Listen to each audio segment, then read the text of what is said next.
This week's problem shows the power of problem solving with parity in some situations. So here's the setup.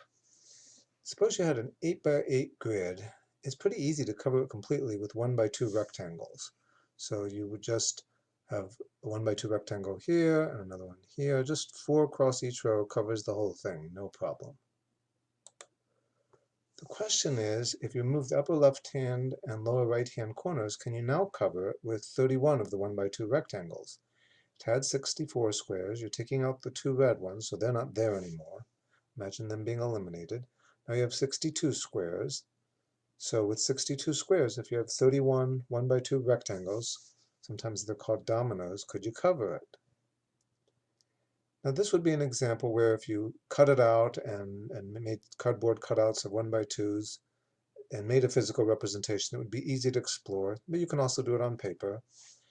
And if you try it a few times, you'll find that it's really difficult. In fact, you won't be able to do it. But why not?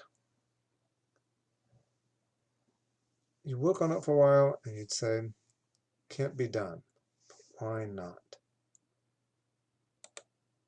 It's not just that the removed squares are far apart. If you take away these 2 squares, now you can do it.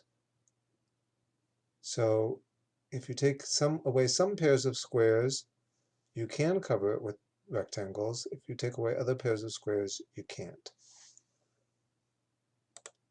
And the key is parity. Imagine the original grid being colored like a checkerboard. The upper left and the lower right-hand corners would both be black.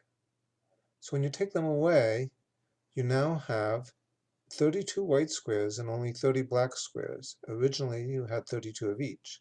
But when you take away the 2 corners, you've got 32 and 30. Every time you put down a 1 by 2 rectangle, it has to cover 1 white and 1 black.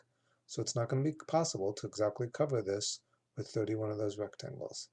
So it's a simple idea, but before you think of it, it's really hard to say why you can do this one and can't do that one.